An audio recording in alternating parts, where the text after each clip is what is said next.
dia a todos e todas.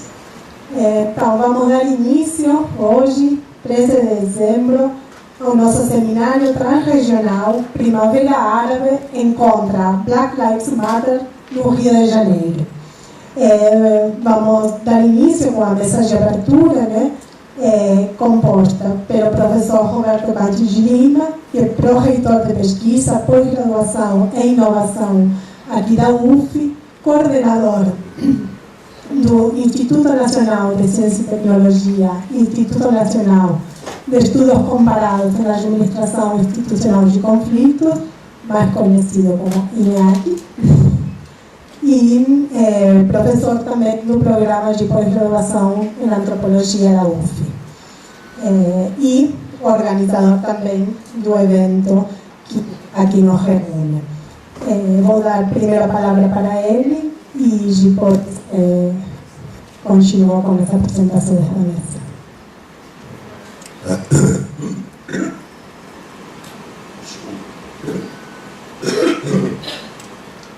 Bom dia a todos. Welcome everybody who is not from here, from Brazil. E eu queria, em nome da Universidade Federal Fluminense, dar as boas-vindas a todos que vieram nos encontrar aqui. Queria agradecer a iniciativa do Paul, que esteve aqui conosco no 4º Seminário Internacional do nosso Instituto, em setembro deste ano, e que, ao participar do seminário, teve essa ideia de fazer uma outra reunião em dezembro. Essa reunião foi organizada e articulada entre o Paul e a Lucia, e a Flávia, e a equipe toda que trabalhou aqui com a Lucia para produzir isso. E isso não foi pouca coisa, porque havia muito pouco tempo para a gente organizar tudo isso. Então eu espero que o evento seja produtivo, né? Estou certo de que vai ser, mas que apresente perspectivas para o futuro, especialmente porque nós estamos passando aqui no Brasil por reflexos, né, de uma crise, que é uma crise econômica de natureza mundial, mas que aqui no Brasil assume algumas características bastante específicas, né, porque o Brasil é uma sociedade pós-colonial, né, em que se refletem uma série de circunstâncias globais, mas que muitas vezes vêm como efeito de, por exemplo, perdas de direitos, perda de representações políticas, perda de lugares importantes conquistados no passado por uma série de grupos na sociedade, e que muitas vezes se referem a um desmonte, né, como está acontecendo aqui, do chamado welfare state, do estado de bem-estar social.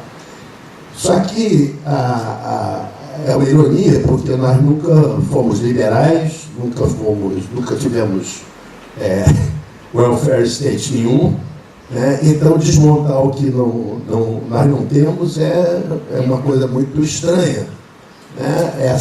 Eu fiquei muito assustado quando eu li no jornal O Globo, que é um jornal aqui do Rio de Janeiro, um jornal conservador, neste domingo, duas coisas muito interessantes e que são exemplos disso que eu estou falando. A primeira diz respeito à reforma da Previdência, que um secretário da Previdência do governo, chamado Marcelo Caetano, deu uma entrevista dizendo que a Previdência nunca vai se pagar e que as pessoas, então, elas têm que fazer suas previdências privadas, né, para que a Previdência possa atingir os benefícios, a universalização que ela merece. E que é muito bom para a economia que faça previdência privada, porque aí isso vai ser investido na sociedade, esse dinheiro da previdência privada das pessoas. Você não diz que vai ser dado para os bancos vão emprestar o dinheiro para a gente pagar a juros para os bancos. Ele não menciona esse pequeno detalhe, que quem faz previdência privada são os bancos aqui no Brasil, né? A outra coisa foi uma solução que o governo federal encontrou para a crise dos estados do Rio, de Rio Grande do Sul, Minas Gerais e Rio Grande do Norte, e que os colegas, inclusive, parece que andaram vendo algumas circunstâncias, né, perto da Assembleia Legislativa. Hoje vai ter outra confusão lá, porque também vão ser votadas matérias nesse sentido, de dizer que vai ser feito um fundo, né, de privatizações, e que os estados que estão endividados e não podem pagar seus funcionários, e não podem cumprir os seus compromissos, vão se comprometer a alienar todos os seus ativos, né? Aqui no Rio nós temos um ativo importante, que é a Companhia de Água, da distribuição de água do Estado, que tem uma receita de 5 bilhões por ano, bilhões de reais, né? Então, quase uns 2 bilhões de dólares, né? E aí, vamos dizer, esses ativos todos serão alienados, vão fazer parte de um fundo administrado pelo governo federal, e o Estado, em troca, ele vai ganhar um aval para pedir um empréstimo no exterior, para ficar devendo mais dinheiro, né? Quer dizer, e aí já não tem mais com que ele vai pagar isso, porque ele já alienou os ativos para o fundo e tal. Então é uma coisa muito cínica, né, de alguma maneira, mas que acaba as pessoas se acostumando com essas circunstâncias, né, de desmonte de algo que não existiu. E isso certamente gera, de um lado, uma naturalização dessas circunstâncias, que é muito comum, porque a mídia, né, acompanha isso com muita... A grande mídia, né, a mídia de massa, reforça muito essas ideias de que é necessário constranger os direitos da população para que você possa ter uma sociedade democrática, e, por outro lado, traz certamente revolta, né, em segmentos que estão sendo destituídos desses direitos, dos poucos direitos que tinham adquirido no decorrer dos últimos anos, né? Então, essas circunstâncias são bastante propícias para uma reflexão, né, de todos nós, e espero que ela seja proveitosa para todos, inclusive essa troca de experiências, né, que o Paul está permitindo que nós possamos experimentar. Então, mais uma vez, bem-vindo a todos, e esperamos que temos um encontro muito bem sucedido. Muito obrigado.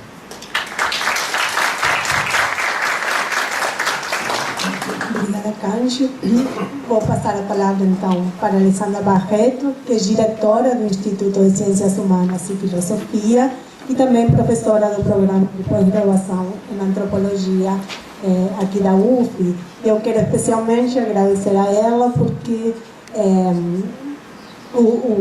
vários institutos, né, e prédios da UF há já mais de um mês, né, estão sendo ocupados por um movimento de estudantes, né, que, em função de muitas das coisas que o Cândido falou, tomaram essa iniciativa como uma forma de luta e de resistência também, e que, pelo menos no caso do Instituto de Ciências Humanas e Filosofia, contou também com o apoio de muitos professores aqui do Instituto, em função da realização de atividades, aulas abertas, aulas públicas, que permitiram realmente que o movimento de ocupação ganhasse também, né, maior força. E a Alessandra, como diretora do Instituto, tem conduzido muito bem, né, com muita habilidade, muito empenho, sobretudo, né, todo esse momento político em particular. E tem permitido abrigar, então, também a realização do seminário nesse contexto. Então, quero agradecer a ela, né, por estar nos abrigando aqui também, no seminário, agradecer também aos estudantes desse movimento que também concordaram, né, e ajudaram na organização e na recepção das pessoas para esse seminário. Obrigada. Eu preparei aqui um texto curtinho para não me alongar muito, então eu vou pedir licença para lê-lo. Bom dia, gostaria de saudar nossos convidados, membros da mesa, e dar as boas-vindas a todas e todos presentes para esses 2 dias de intensos debates e reflexões. Como enunciado pelos organizadores e organizadoras do evento, este espaço será dedicado a pensarmos os controles sociais e suas ramificações nos conflitos de raça e gênero, a criminalização dos movimentos sociais e de novas formas de mobilização coletivas, a formulação de políticas de ação. Assim, não poderia deixar de trazer para esta mesa de abertura algumas breves considerações sobre o contexto em que vivemos tão de perto. As ocupações das universidades como formas do agir, como potência de transformação. Não farei neste momento uma genealogia das ocupações ou reconstituição de uma história desta forma de ação. Da mesma forma que não pretendo apresentar uma relação entre esses movimentos de ocupação constantes que ocorreram em outros cantos do mundo. Deixarei a tarefa aos conferencistas e demais participantes do evento. Por outro lado, alguns acontecimentos de nossa história recente merecem atenção, a despeito de qualquer tentativa de traçar paralelos. Estes acontecimentos se referem às manifestações e protestos de jovens e estudantes no Brasil nos últimos anos, cuja narrativa possível pode ser recontada a partir da revolta do Buzu, que teve lugar em Salvador em 2003, da Catraca em Florianópolis em 2004, da fundação do Movimento Passo Livre em 2005 e sua decisiva participação na série de ações até as gigantescas mobilizações de junho de 2013 em diversas cidades brasileiras. Ou ainda, mais recentemente, as ocupações de escolas estaduais em São Paulo em novembro de 2015, como ápice de protestos iniciados desde o início do anúncio do fechamento de 100 escolas feito pela Secretaria de Educação em setembro daquele ano, com a expansão desse movimento aos estados do Rio de Janeiro, Goiás e, desde março de 2016, a uma sequência de diversas cidades no país, totalizando mais de 1.000 escolas ocupadas. Mas o que nos permite aproximar protestos e contextos tão diferentes? Alguns pontos podem ser evidenciados. Esses sujeitos são majoritariamente jovens e manifestam sentimentos de descontentamento e indignação. Operam a partir das redes de comunicação e informação, não configuram necessariamente grupos específicos, partido político ou uma única bandeira. Trazem à tona a crise da representação. Crise esta que merece um olhar minucioso, atento às suas nuances. Propõem formas mais horizontais de decisão, recolocam em cena a ação direta e a retomada da centralidade das revoltas e protestos urbanos. Mas, afinal, o que é ocupar? Ocupar, verbo intransitivo, pronominal, transitivo direto. Pode significar, segundo dicionários, encher um espaço de lugar e de tempo, habitar, tomar posse de, exercer, dar trabalho, empregar, dedicar, consagrar, ou ainda ser objeto do trabalho, da preocupação de alguém. Não há nada de aleatório na escolha. O movimento de ocupar parece fundir todos esses sentidos, mesclando-os, implodindo as regras ao possibilitar disjunções inclusivas. Desterritorializa e reterritorializa. Ocupar funda uma nova territorialidade, exige novas formas de negociação, interação, conflitos, reposiciona sujeitos, cria outros lugares de enunciação.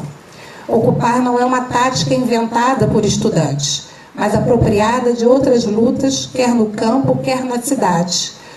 Um saber fazer dos sujeitos em seus processos de negociação de realidades, por vezes extremamente violentas, outras cujos silenciamentos são tão brutais quanto os cacetetes, armas e bombas de efeito moral.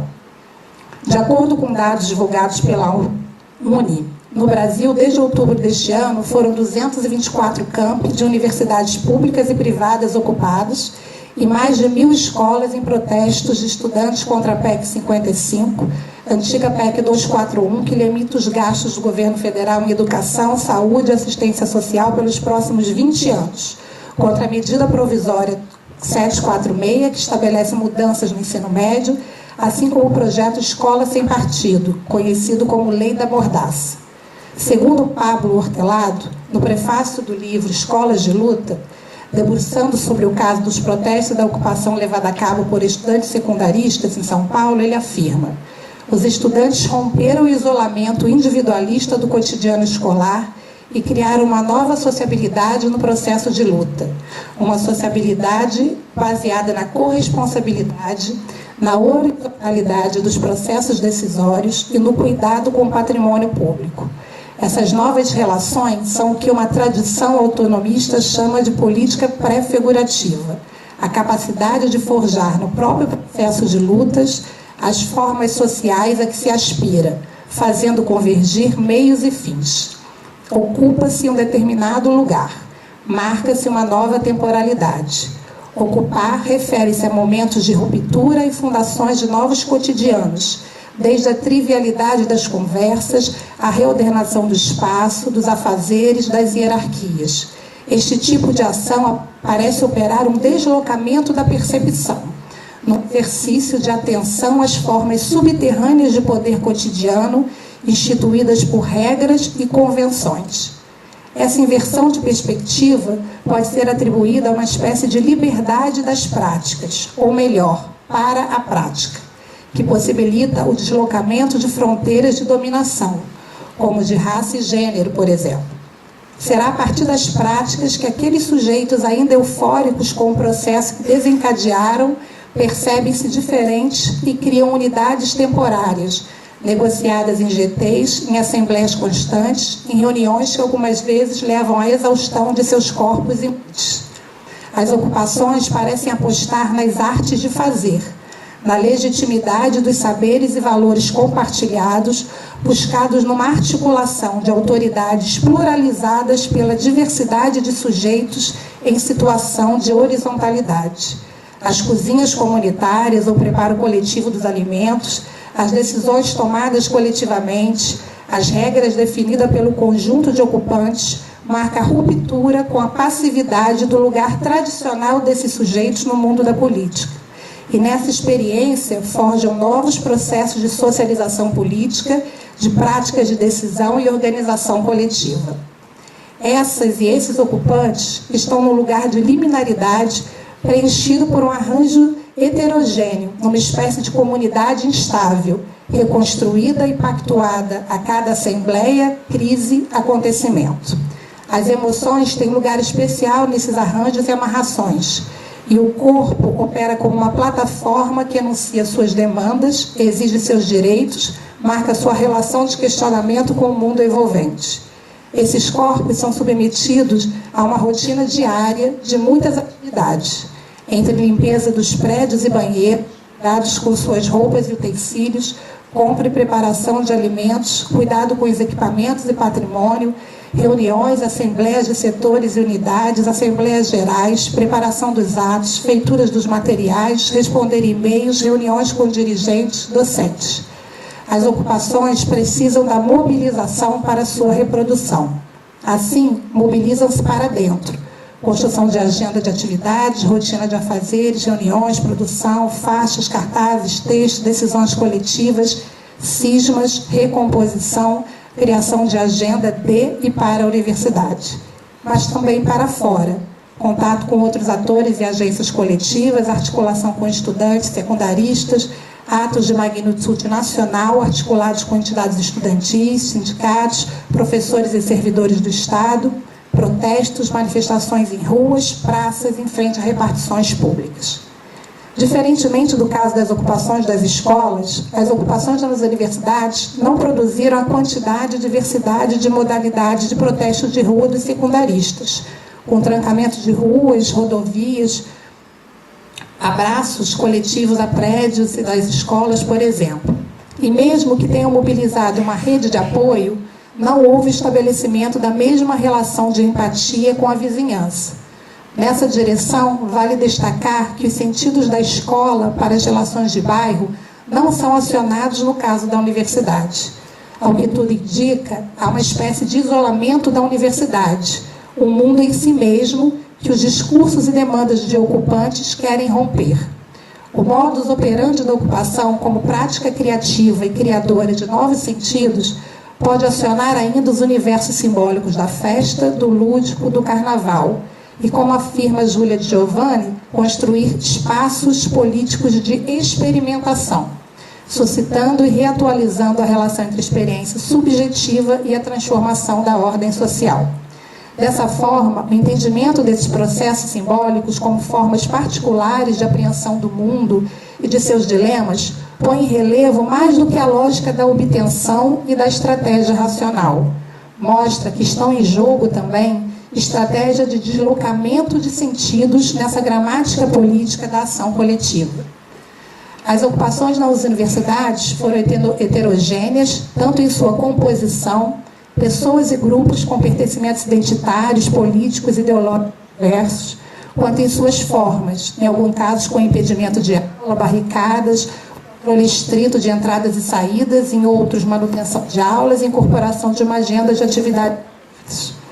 Independentemente do modelo adotado, a alteração das relações ordinárias, do status quo, do cotidiano foi visível e impactante. Somado às denúncias sobre a condução da política de Estado e seus impactos sociais, vivenciamos o questionamento do processo de formação levado a cabo pela universidade, sua relação com a sociedade e a reprodução das desigualdades. Fomos instados a agir, ou precisamente a reagir, a repensar nossa prática como docentes, deslocados da sala de aula e do que ela parece representar, mas também como pesquisadores e atores políticos, frente ao desafio de sair da zona de conforto, de experimentar outras perspectivas, de compreender as mudanças pelas quais as sociedades passaram nos últimos anos, a emergência de novos sujeitos, donos e donas de suas vozes nessa disputa de narrativas, o esgotamento de alguns modelos e a necessidade de construir dialogicamente outros. Mas é apenas o começo. Essas breves linhas constituem somente impressões, ainda muito preliminares, intuitivas, porque são produtos de uma experiência em andamento de um lugar muito específico ocupado por mim durante esses 44 dias de ocupação do Estife. Com muito prazer. E justamente em razão do meu lugar de fala, não poderia concluir sem expressar publicamente o repúdio do Instituto de Ciências Humanas e Filosofia da UF, a violenta e covarde repressão das forças policiais aos estudantes universitários, secundaristas, oiviais estudantes, professores e professoras, idosos e idosas, trabalhadores diversos que no dia 29 de novembro em Brasília manifestaram bravamente sua indignação aos retrocessos que esta PEC representa. E lembrar que hoje é mais um dia na luta contra um sistema que nos oprime, violenta e que cada vez mais cerceia nossos direitos. E para citar Brecht e terminar, muitas coisas são necessárias para mudar o mundo.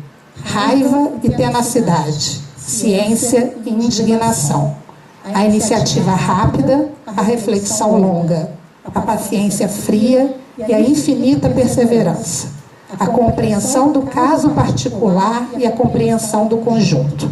Apenas as lições da realidade podem nos ensinar como transformar a realidade. Desejo um excelente trabalho a todas e todas e nenhum direito a menos. Obrigada.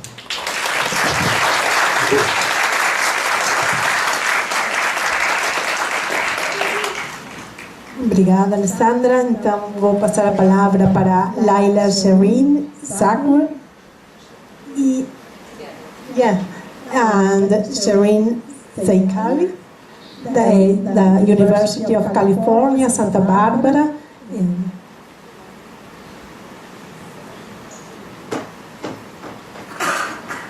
Good morning.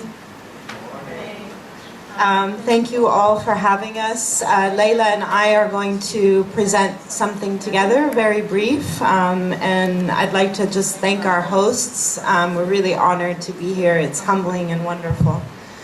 So last year, around this time, around January, Leila Shireen Sadr, who's sitting right next to me, Paul Amar, who many of you know in the room, brought together a 4-day research workshop that was called After Tahrir. Tahrir means liberation in Arabic. It was a conference about Egyptian revolutionary experiences and future visions.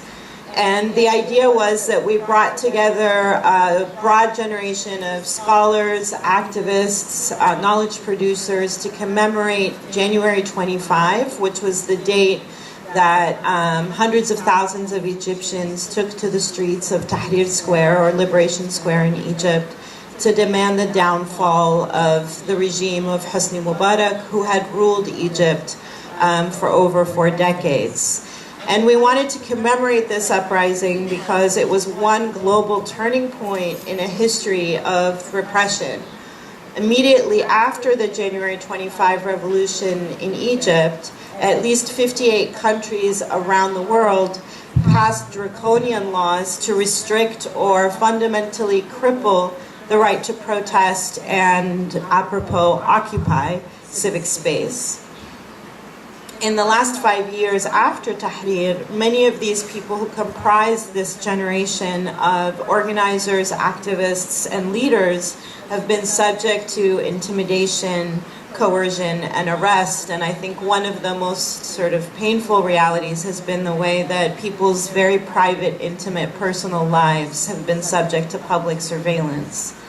And it was in this context in late January 2016 that we brought together about 25 human rights defenders, scholars, and activists, some of whom are with us in the room today, to think together about a shifting fabric of economic dispossession, the imperative of popular sovereignty, the challenge of gender, sexuality, race justice in the context of repression, and the cultures of authoritarianism that are shaping our times globally.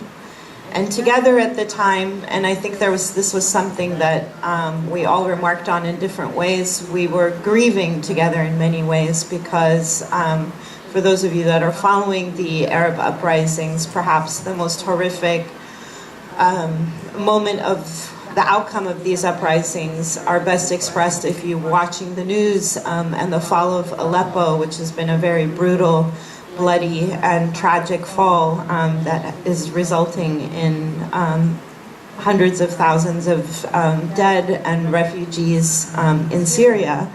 And despite this grief, we came together to sort of think through popular sovereignty and revolution, as well as the ongoing struggles against neoliberal excess in America and Europe. And we were hoping that these people's revolts in North Africa and the Middle East and in Egypt in particular could offer new perspectives on how do we make politics and how are politics open-ended and contingent. And we hoped, too, that the Egyptian uprising would open possibilities for us to think about dissent beyond territory and region. When the Tunisian and the Egyptian people protested for the demand of the fall of the regime in 2011 and succeeded, the global audience called them, these revolutions, the Twitter and Facebook revolutions, if you recall. And this was not the first time that we heard the media and critics attribute Middle Eastern political mobilization to the social media platforms in Silicon Valley. In 2009, the Iranian presidential election and the emergence of the Green Movement, in which protesters demanded the removal of President Mahmoud Ahmadinejad, whose re-election they believed to be rigged, was the first political event in the region that was deemed a Twitter revolution or election. Indeed, the use of social media in these contexts was novel and revolutionary to a certain extent. Later, the historical moment for the people in the region and the internet became problematically dubbed as the Arab Spring. And while many scholars and pundits continue to debate the impact of the internet on these political uprisings, we witnessed similar mobilizations in Spain, Wall Street, Brazil, Hong Kong, and other places. However, the agency of the Occupy and 12M activists was not called into question. These were not considered social media revolutions. By the time we held our After Tahrir Symposium at UC Santa Barbara in January, 5 years later, the political conditions in Egypt had reversed. Under Sisi's military rule, we moved into a state of counter-revolution. Activists have been jailed for protesting, for speech. Human rights organizations are under attack. And states and institutions globally started using social media against the people who are challenging these military regimes. The goal of our conference, like Shireen was saying, was to bring people together. It's that simple. And it is in our togetherness that we hoped to provide a space for reflection and decompression away from the space that is Tahrir, the physical Tahrir Square. We started this symposium, this 4-day symposium, in a closed room workshop with no cameras, no recordings, no social or any other type of media. We came together in this room around round tables and talked about our grief, about our emotions, the pain, the personal losses, and a poignant moment of a sense of our own betrayal or guilt over the Rabaa massacre, which was a critical turning point in Egypt's history. We held a film festival with over 18 shorts of by video collectives such as Mousserine and Kazibun, media from 2011, 2012, 2013. However, at the public-facing conference that we had the next day, on January 25th, at the Hope for the University, we were very careful. We carefully documented with video, but we didn't make it public, and it's still not public. We tweeted only certain talks by the less vulnerable participants. We were very concerned about media surveillance and the threshold that the media surveillance had reached at the time. And so that really showed a huge shift in the role of media for activists in the region. Today, things are different. We continue. We have, our media tactics are shifting. And solidarity networks are only growing. Being here is amazing, and it's an extremely humbling experience. I'm very excited about the day today and tomorrow. We have cameras. We're using social media. We're not as afraid. But social media continues to serve as an emotional register for the people. It always has been an emotional register, and it continues to do so.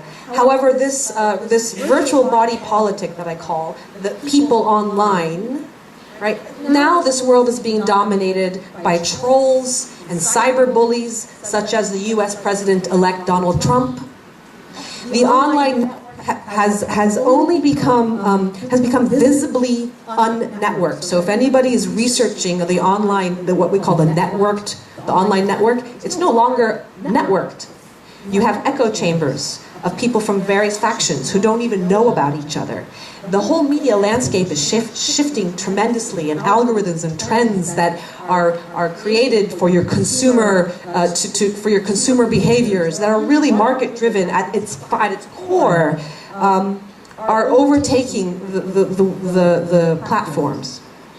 And so this gathering that we are having today here at Fédérale Fluminense University serves as a catalyst. It's a catalyst for us for sharing our failures, our successes across the solidarity networks, and to spark imagination, and to create new avenues of participation that are open, impactful, building on our new and existing communities, our emerging technologies, and participatory social practices. Okay, just a few more words and then we'll hand it over. Perhaps the best way to commemorate the space and experience of Tahrir and after Tahrir is to recount all of the collective uprisings the world has witnessed in the last 5 years.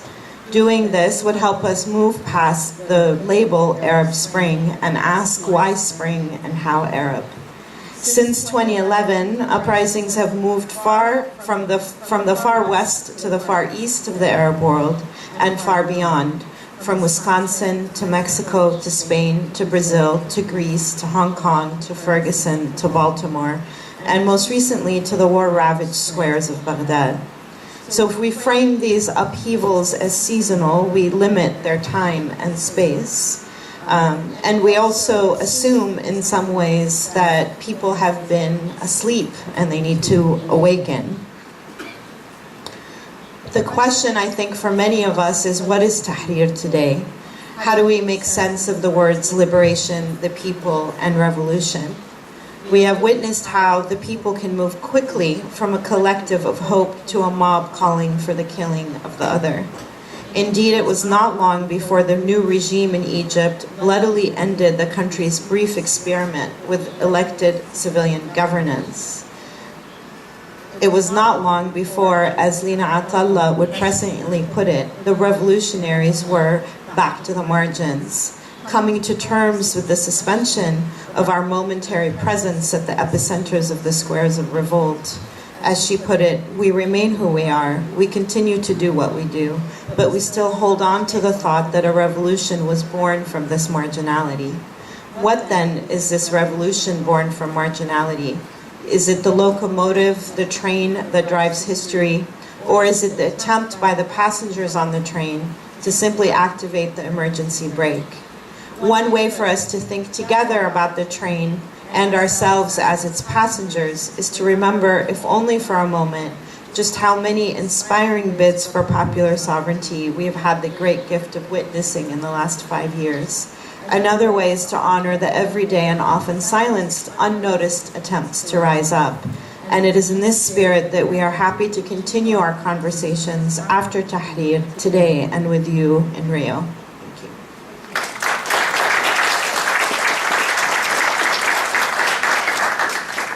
Thank you very much. Então agora, Paul Amar, da University of California, Santa Bárbara, o principal motor desse evento aqui. Muito obrigado, estou super feliz por voltar à UF. Trabalhei aqui como professor visitante em 2003, 2004 e 2005. Acabo de apresentar uma palestra três meses antes, então não vou falar muito hoje. Vocês já gravou tudo que tem que é interessante para falar, então já vou só ler um pouco o nosso texto de abertura, nossa justificação para o evento, só para um pouco criar mais uma fundação para nosso debate que a gente vai abrir agora. Então, no atual contexto global, uma nova corrente de normas repressivas, políticas punitivas e violência estatal tem exigido a criação de novas ferramentas de pesquisa e controle público. Desde o turbulento ano de 2013, regimes políticos emergiram em todas as regiões do mundo, reproduzindo os slogans e identificando-se como populistas, punitivos, nacionalistas. Embora em cada um desses processos as questões de raça, classe, gênero e Estado se configuram de diferentes formas, seu alcance histórico e global exige um diálogo transregional e novas maneiras de pensar e agir, bem como novos meios para promover políticas e projetos. Para discutir o que poderia ser chamado de crise de securitização, eu sei que Roberto Canja odeia aquele término, a ideia é crise de mistura de novas ondas de criminalização, militarização, despossessão de espaços e redes públicas. Nesse contexto de crise, no cerne das recentes tendências transregionais, nós reunimos aqui para debater pelo menos 4 questões. Uma, a criminalização dos protestos públicos e formas de violência com clivagens de raça e gênero. 2, a repressão a formas de mídia alternativa e intensificação de práticas de controle sobre mídia.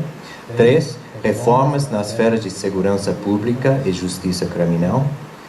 4. A invisibilização de alternativas políticas geradas por jovens e corpos dissidentes. Como a gente tem falado muito claramente aqui há um pouco. Para explorar esses temas, um seminário transregional será realizado em Niterói, Rio de Janeiro, agora, no Instituto de Estudos Comparados em Administração Institucional de Conflitos. O evento reúne hoje uma rede de ativistas, cientistas sociais, defensores de direitos humanos, pioneiros de mídia, estudiosos, jornalistas. Este encontro visa analisar as melhores estratégias para reforçar os movimentos, defendendo o direito de se reunir e o acesso ao espaço cívico. De âmbito global e comparativo em suas metodologias de trabalho, essa colaboração vai focar em estudos de casos específicos para avaliar estratégias bem-sucedidas ou não em contextos sociais, culturais, políticos diversos. O objetivo principal é aproveitar a importância desses casos ao tempo em que olhamos tendências globais para desenvolver propostas e recomendações para lutas cívicas identificadas entre os parceiros desta rede de colaboração aqui. Este processo começou, como a gente vem de ouvir descrito, em janeiro de 2016, fase 1, que foi o workshop depois de Tahrir, que a gente contou agora. Aquele seminário marcou o aniversário de 5 anos da Primavera Árabe, e particularmente os protestos na Praça Tahrir em 2011. A fase 2, que a gente abre agora, consiste na realização dessa conferência no Brasil, que também tem vivenciado protestos em massa nos últimos anos, assim como mudanças políticas e jurídicas em contextos identificados como uma crise, que em setembro a gente analisou e criticou profundamente essa ideia de crise, focando continuidades, alternativas e as forças estruturais além daquele fenômeno de crise. Então, só para fechar, entre nossos objetivos, que podem evoluir e mudar continuamente, mas entre nossos objetivos originais, a gente tem iniciar um processo a longo prazo de diálogo entre pesquisa colaborativa e sociedade civil. 2. Apresentar dados, análises e experiências que permitem promover o apoio internacional nessa área crítica, bem como um modelo de parceria entre investigação acadêmica e mobilização cívica, entre militância e pesquisa. E 3. Gerar um conjunto de propostas de pesquisa e sugestões de política pública. Então, a ideia aqui nosso evento não é só para apresentar pesquisas ou para apresentar perspectivas teóricas ou de estudos de campo, mas é criar uma forte rede de apoio mútuo, criativo para procurar alternativas que aproveite das melhores dimensões da investigação acadêmica e as mais interessantes criações novas de alternativas políticas. A ideia nesse contexto muito restrito e sufocado, que se a gente abre assim, solta para a escala global, a gente vai achar uma nova escala de pensamento e ação. Então, muito obrigado pela participação de todos. Convido seus amigos a ver aqui, militantes, jornalistas de graduação, de pós-graduação. A gente quer ouvir todos que querem falar. Então, muito obrigado.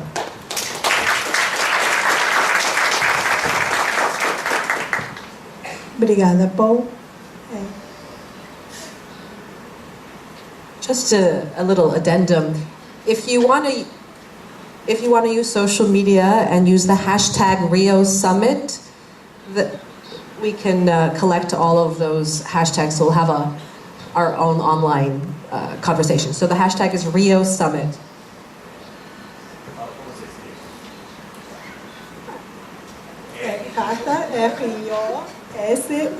RIOSUMMIT. Ok? Bom, então eu só quero além do agradecimento que já fiz, quero agradecer especialmente a Juliana Coelho, que vem me ajudando em várias organizações de seminários, né? E nesse também, e a Isabel Nunes, que também me ajudou muito na organização aqui. Mas também mencionar a Amanda Pinheiro, que está aí tentando resolver uma coisa desde cedo, mas que tem contribuído com o Paul infinitamente também para que isso acontecesse aqui. Então, a gente vai dar caminhamento para a primeira mesa e eu gostaria de chamar a Isabel, né, para coordenar e obrigada a todos.